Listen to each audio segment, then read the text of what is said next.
Suspense.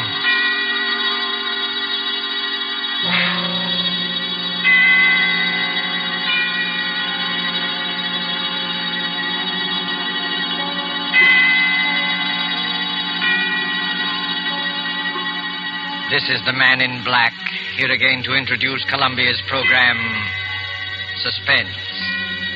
Our leading lady tonight is Miss Nancy Coleman, one of Hollywood's most powerful and resourceful young stars, whose performances you may have admired in King's Row, the current Warner Brothers picture Edge of Darkness, and other noted films.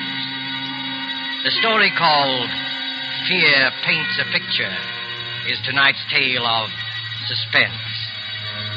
If you've been with us on these Tuesday nights, you will know that suspense is compounded of mystery and suspicion and dangerous adventure. In this series are tales calculated to intrigue you, stir your nerves, to offer you a precarious situation, and then withhold the solution until the last possible moment.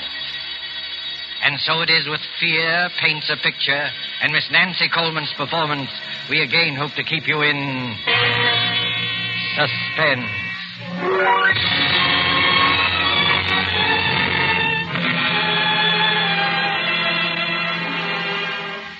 There is a picture hanging on a wall. You look at it casually. An extraordinary picture, you will say, skillfully done. Look at those fine brushstrokes, those superb colors. But isn't the subject matter a little bizarre? It is something more than just bizarre. But let us begin from the beginning with the death of Benjamin Powell, a rich and strange man. There were dark rumors about the Powells. His wife had died many years ago. No one knows how. But Benjamin Powell had a daughter, Julia, a high-strung and neurotic girl. And many of us wondered about her, too. Benjamin Powell died, and in his last will and testament he made Julia heir to all his considerable fortune, except that... But let me read you the will. I, Benjamin Powell, being of sound mind and in full possession of all my faculties, hereby request that after my death, my daughter Julia live with Mr. Harvey Lyons, my lifelong friend, until her 23rd birthday, at which date all my worldly belongings will come into her possession, provided that nothing untoward happens to her by that time. But in the event that she is incapable of taking over my estate upon her 23rd birthday, I hereby appoint Harvey and Laura Lyons as my final heirs, there being no other living blood relatives, and trust to their judgment that they will take care of Julia adequately and with kindness. Signed, Benjamin Powell. 3 months later, seated around the huge, ornate fireplace of the dark wainscoted living room, are 3 silent people. The heavy drapes that run from the high ceiling to the floor move softly in a gust of wind. For the past quarter hour, no one has spoken. Harvey reads his newspaper, Laura knits with nimble fingers, and Julia stares with unseeing eyes at an unopened book. You're not reading, Julia. I'm not concentrating. Are you feeling all right? I'm all right. You do look a little tired, Julia. Perhaps you'd better get some rest. I'm not tired, Harvey. I've been wanting to ask you... In a week, Julia will be 23. Isn't that wonderful, Harvey? Next Tuesday's her birthday. We'll have a party. I'll get old Tom and his fiddle, and we'll have a real old-fashioned party. Harvey, what did Father mean by the will?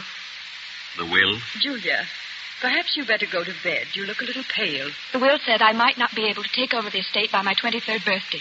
What does it mean? I don't remember that. I didn't read the will very carefully. Yes, you did, Harvey. You know what I'm talking about. Perhaps we better discuss it in the morning. You're tired. I'm not tired, Laura. Please, Julia, I'd rather you wouldn't ask me. That's a delicate handkerchief, Julia. Twisting it will only tear the lace. I'm sorry. I didn't realize it. It's one of your best handkerchiefs. It's no use, Laura. I've got to know. You're a very high-strung girl, Julia. And I'd rather not upset you before bedtime. Upset me? You sort of get moody very often, Julia. Harvey. Laura, I'm not going to bed until I find out what all this means. I've got to find out. You don't like your room, do you? No, I don't. It's too big. The wallpaper. I don't like the pictures on the wall. There's nothing wrong with a big room. Everyone prefers a large room. Everyone likes pictures on the wall. Well, maybe it's the kind of pictures. Yes, it's the pictures. They rub me the wrong way. You see, your feelings about things are different. Different from the feelings of normal people. Normal people? Oh, I'm sorry. I shouldn't. I can't stand this torturous way of telling her. I'll tell you, Julia. Your mother died in an asylum. She went mad after her 23rd year. It's been in the family for generations. I never saw my mother. I thought... We didn't want to tell you this. I wish we hadn't, but you forced us. You mean I'm liable to become insane? Well, you see, any one of us can become insane. There's nothing wrong with me. I'm perfectly all right. I'm as sane as anyone. Being high-strung doesn't make me mad. I don't like it here. I don't like this house. I'm sane. I'm sane. Of course you are, Julia. There's nothing the matter with you. You'll be all right. Your father wasn't sure, that's all. You're as sane as any of us. Come along. I'll take you to your room. We'll have a cup of tea together.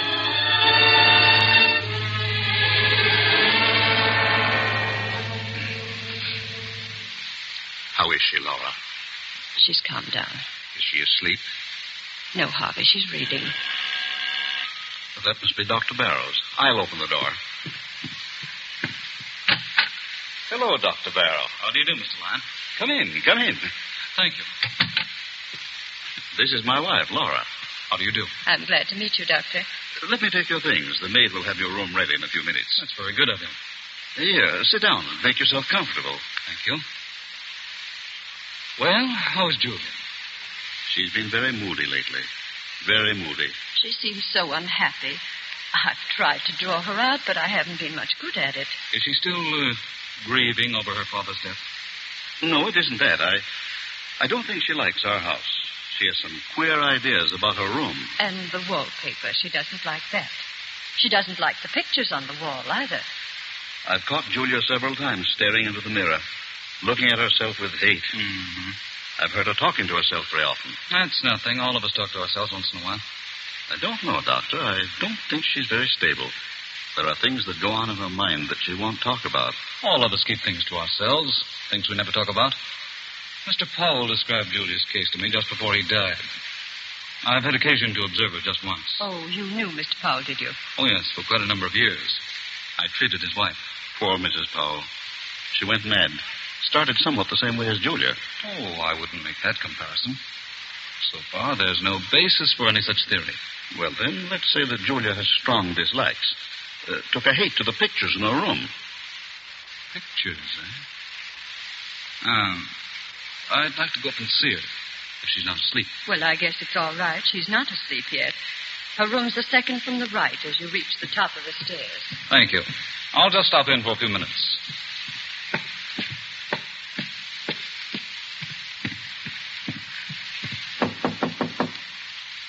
Come in. Hello, Julia. You remember me, don't you? No, not exactly. I'm Dr. Barrow, a friend of your father. I treated your mother. My mother? No, don't be alarmed. I'm staying with your guardians for a few weeks. Do you mind if I come in for a few minutes? No. Well, this is a fine room, Julia. A very comfortable one. I don't like it. It's too big, makes me uncomfortable. Nonsense. You're just imaginative. You think someone might be hiding in here while you're asleep. Is that it? It isn't that. Don't you like that picture, Julia? What picture? The one you're staring at. I wasn't staring at it. Just looking at it, eh? Looks like a fine painting. I don't like it. I'm going to have it removed. You can if you like, Julia, but I don't think you should. It's an unpleasant picture. It gives me nightmares. Look at it. That frightful-looking man about to come through the doorway, and the unsuspecting girl sitting in a chair with her back towards him. He's not frightful-looking at all. It's just the black scarf around his neck. He's about to kill her. You certainly have a vivid imagination. I'm sure the artist had no such idea in mind. I hate the picture. I'm going to ask Harvey to take it out of here. No, Julia. You mustn't be afraid of it. The longer you keep looking at it, the less afraid of it you'll be. You've got to conquer your fears, or they'll conquer you. Well, that picture has a horrible fascination for me. I can't take my eyes from it. Last night, I dreamed that the man in the picture came through the door with a knife in his hand and killed a girl. It was an awful dream. But that was only a dream. If I take that painting off the wall, you'll find other things to be afraid of. Now, you do as I say. Forget about that picture. Get a good night's sleep. Nothing like a good night's sleep to lift your spirits. If that picture fascinates you, keep looking at it. Don't be afraid of it. Will you do that? Yes, Dr. Barrow, if you say so. That's fine. I'll see you in the morning. Good night, Julia. Good night.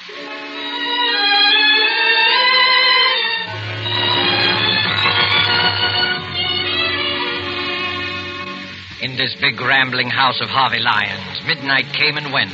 One by one the lights went out, and soon the whole house was blackened by the cover of night. Not a single light gleamed from any window, not a single sound. The ominous rumble of an approaching thunderstorm. In Julia's room, the large room with its many pictures, she was dreaming again of the man in the picture. The figure with the flowing black scarf is alive, and his hands grow longer and longer. Julia tosses in her sleep, as if trying to avoid him, trying not to look at him. Oh. Who's there? Oh. It was only thunder. What a terrible dream. That awful picture. What was that? There's someone in this room. Someone's hiding in this room. The light. Where's the switch? Where is it? Oh, here. There's no one here. It's coming from the ceiling. From up above me. It's my imagination. There's nobody there at this hour. Nobody. I've got to go back to sleep. Dr. Barrow said I need sleep. Oh.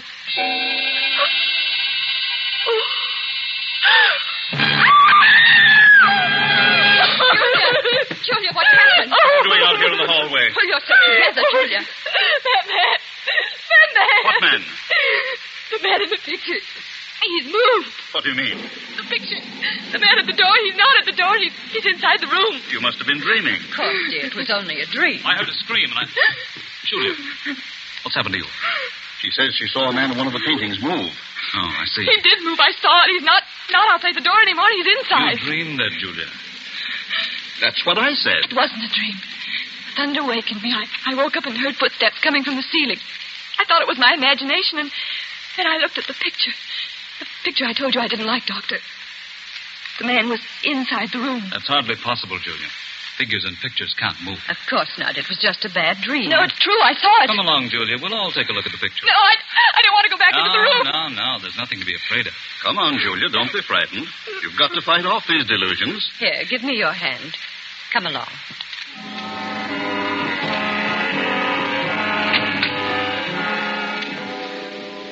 Well, now, what picture was it? The one near the bed.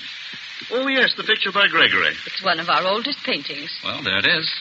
It's the same as I saw it a few hours ago. Look at it, Julia. I can't believe it. The man with the black scarf is still outside the door. And he'll stay there until that picture crumbles to dust. I could have sworn I saw him inside the room approaching the girl. Dreams can be very vivid. And there are no footsteps coming from the storeroom. I must be out of my mind. I could have It's sworn. nothing at all, Julia. All of us occasionally have vivid, realistic dreams. Once I dreamed I was being chased by a herd of elephants. It was so real I heard the thundering footsteps even after I woke up. It was so... Delusions can be very real You do and believe- horrifying. You do believe, don't you, Julia, that it was only a nightmare? Yes, I think so. If Julia wants to, I'll take the picture out of her room. I don't think it's wise. You have to fight these unreasonable fears. That's true, Julia. Never give in to them. Well, I'll go crazy if I keep looking at that picture. It might be the other way around, Julia. If you run away from it, the mental disease prevalent in your family will take firm hold in you. You'll get worse and worse, as Dr. Barrow says, until you'll be afraid of your own shadow. You'll be afraid of everything, of everyone you meet, Afraid to be alone. Afraid to be with people. Afraid of yourself.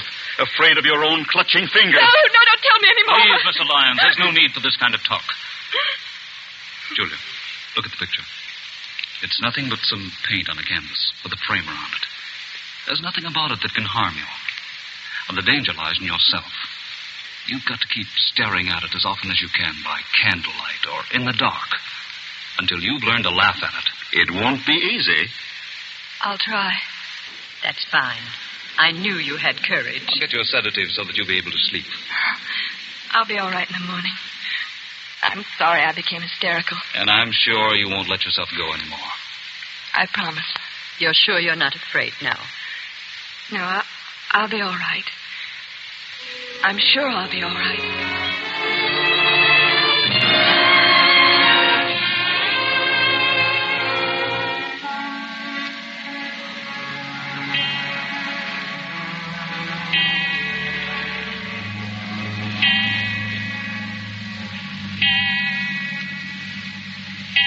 Well, Julia, it's 11 o'clock. You know what Dr. Barrow says. I'm not at all sleepy, Laura. I'd rather stay up for a while. I'm in the middle of a fascinating story.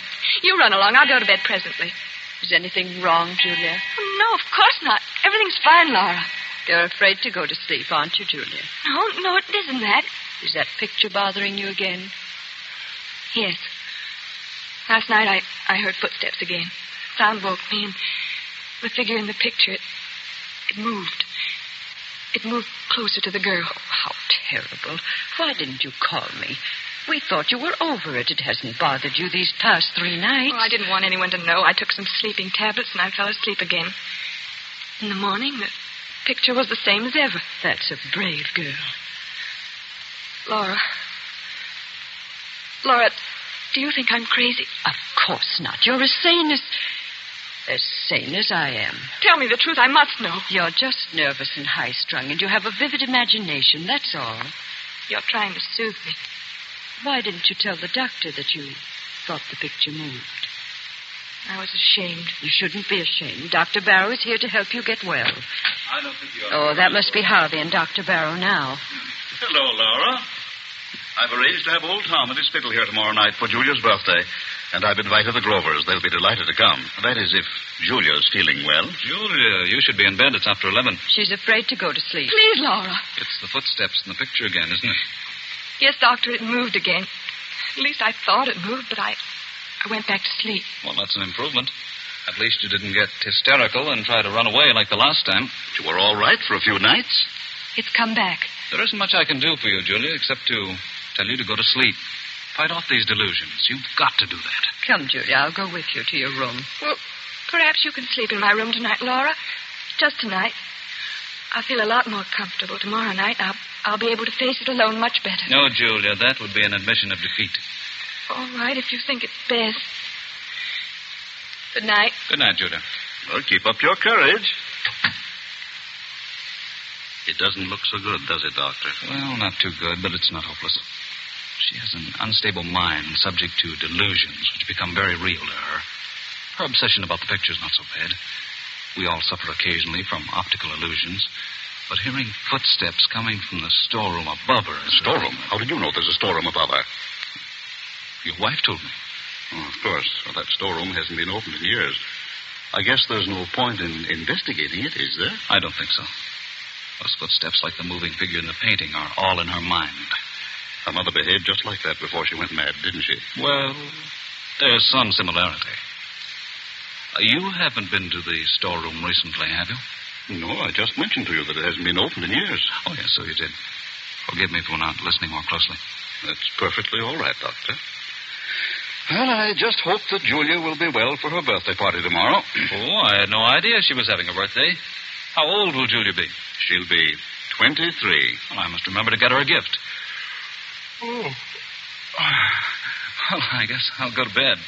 So will I. I'll see you in the morning.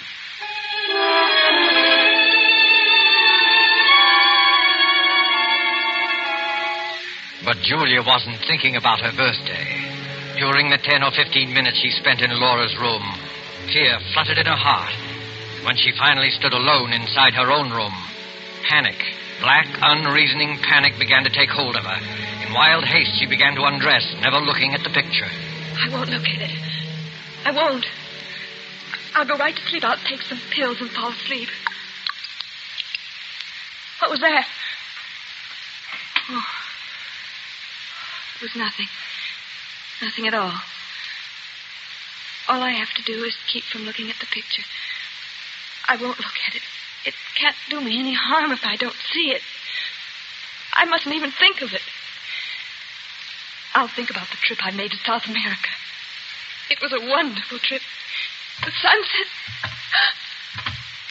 What was that? Footsteps. Those footsteps again. I mustn't hear it. I mustn't hear it. It was a wonderful trip. The Blue Caribbean.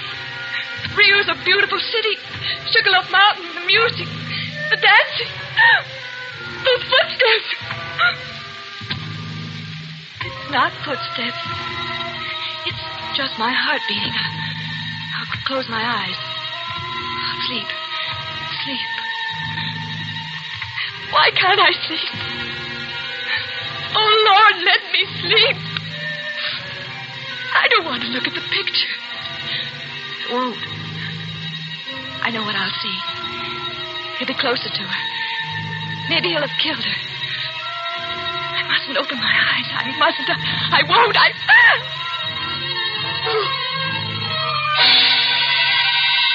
I've got to look at it.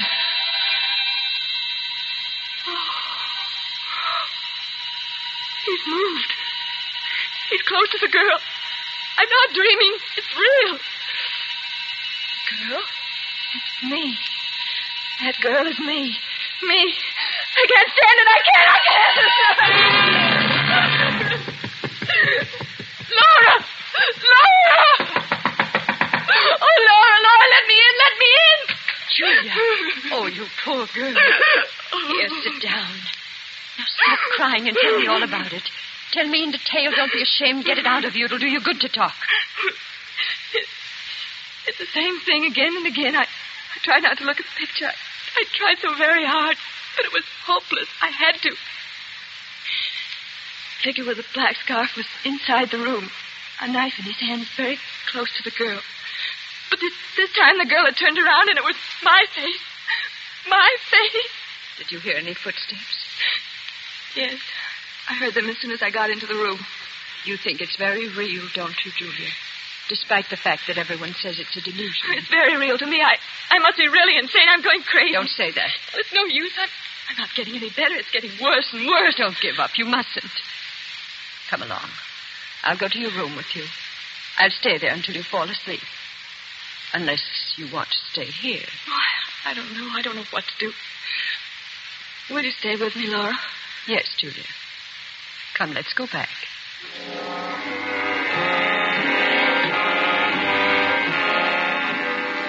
Well, the picture doesn't seem to... What's the matter, Laura? Nothing. Nothing at all. There. Did you hear it? Footsteps? It was probably a board creaking.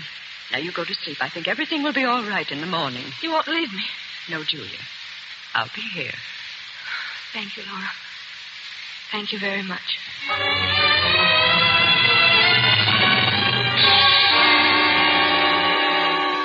Laura stayed in Julia's room until she was sure that she was fast asleep. Then carefully she tiptoed out of the room, closing the door gently behind her. Julia slept peacefully, feeling safe and secure. Several hours passed, and then suddenly Julia awoke. She sat bolt upright and wide awake with her heart pounding away. Laura. Laura, is that you? Laura! Oh, she's gone. She's left me alone. But I'm not alone. Something woke me. The picture. It's the picture. I must look at it again. If he's moved again, I don't know what I'll do. I'll turn around and look straight at it. I'll look straight at it. Oh. He's killed the girl. He stabbed her. He stabbed me. I'm the girl. Oh, I've got to get out.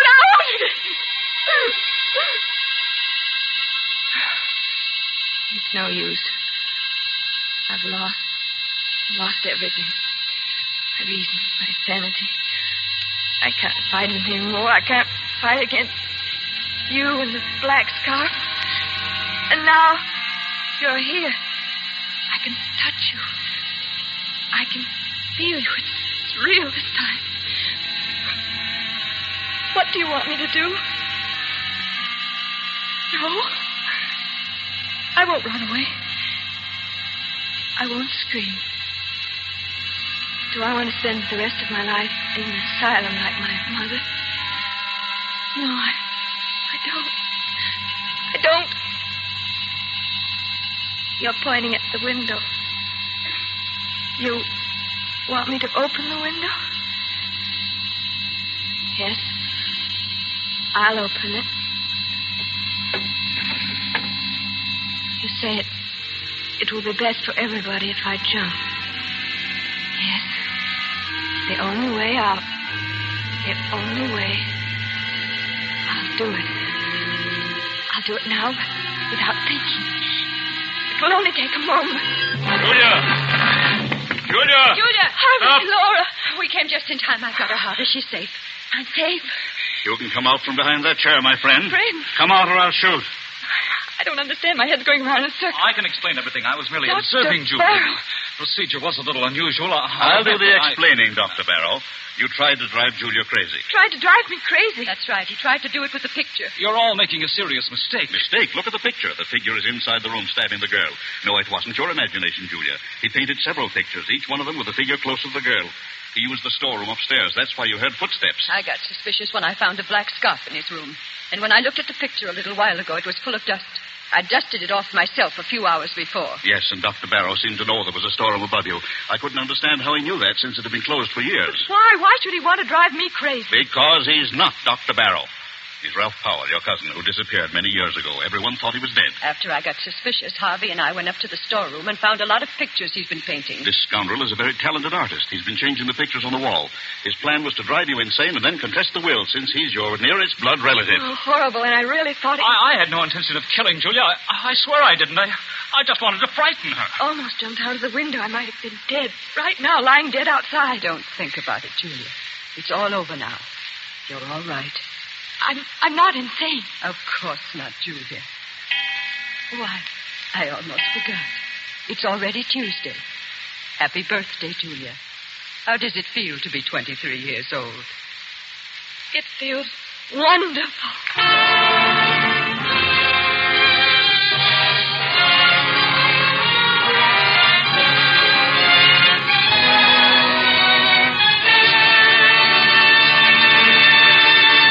And so closes Fear Paints a Picture, starring Nancy Coleman. Tonight's tale of Suspense. Appearing with Miss Coleman were Edwin Maxwell as Harvey Lyons, Fred Mackay as Dr. Barrow, and Beatrice Benaderet as Laura. This is your narrator, the Man in Black, who conveys to you Columbia's invitation to spend this half hour in suspense with us again next Tuesday, when our star will be Mr. Peter Lorre in the suspense play called The Moment of Darkness. William Spear, the producer, Ted Bliss, the director, Lucian Marowick, the composer, Lad Gluskin, the musical director, and Sigmund Miller, the author, collaborated on tonight's Suspense. This is the Columbia Broadcasting System.